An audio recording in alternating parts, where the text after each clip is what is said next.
When I was 14, I was a victim of child labor.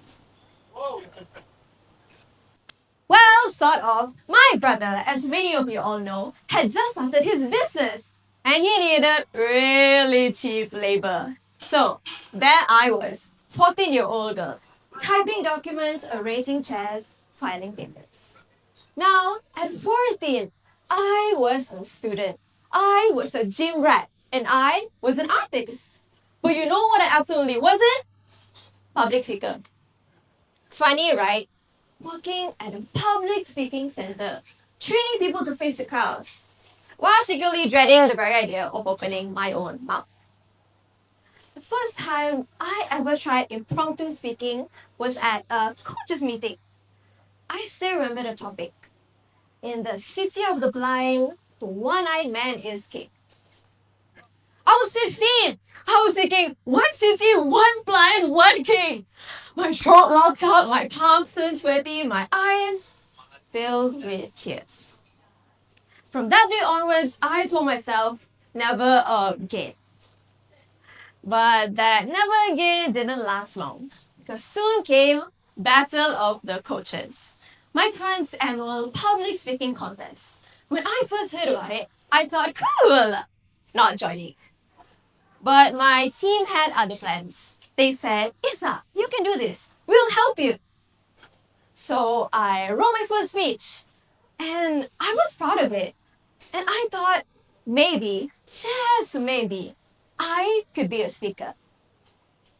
Until the day of the competition, I remember stepping onto the stage. The lights were blinding, hot against my face, and my heart was thumping louder than the audience clapping. I opened my mouth to speak, but my words came out shaky.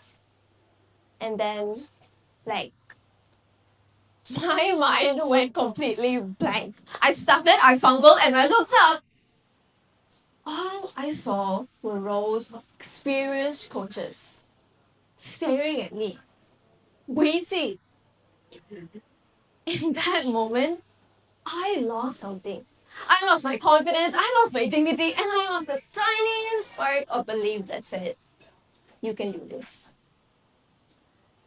I barely made it through the rest. As soon as I got off that stage, I went straight to the toilet, I locked the door, and I cried. And right there, between the songs, I made a promise to myself. Never again. Never again would I step on that stage. Never again would I risk that humiliation. Because in my mind, I wasn't a speaker. I was just a failure pretending to be one. That night, I went to the gym. I told myself I was cooling off. But really, I was just running away. I picked up a heavy dumbbell and I lifted. My muscles screamed. I lifted again and my arms trembled. But I told myself, one more rep. I lifted again till everything in me wanted to stop. But the pain in my muscles couldn't drown the pain in my chest. No matter how much I lifted, I still felt weak.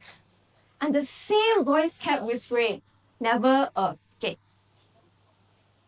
But somewhere between the ache and the sweat, I realized something. Muscles don't grow when you lift what's comfortable. They grow when it hurts. They grow when everything you says stop. But you whisper back, one more rep.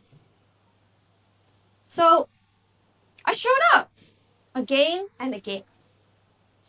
But when I started coaching classes, the same fear came back.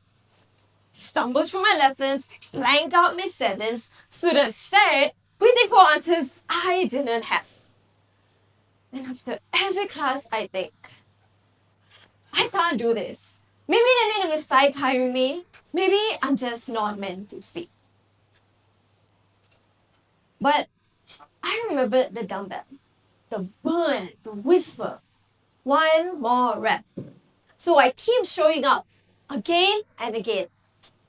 Slowly, the trembling softened, the fear faded, and the coach who once cried in the bathroom after her first speech became the first coach in MicFront to reach accreditation level 2.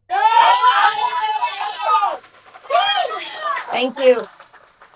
She mastered impromptus. She found her voice. And right now, right here, she's standing here proudly. Not afraid of your eyes, but grateful for them. Ladies and gentlemen, growth is just like a muscle. It doesn't show when you're comfortable. It shows when you're ready to push through that weight of fear. So if you ever thought of giving up because it wasn't a perfect time, or if you ever thought of running away from something just because it was too hard, remember this. That moment when you feel small, scared, uncomfortable, that's not weakness. That's just strength waiting to grow. So the next time life pushes you to your limit, don't give up. Get up, grow stronger, and give it one more breath.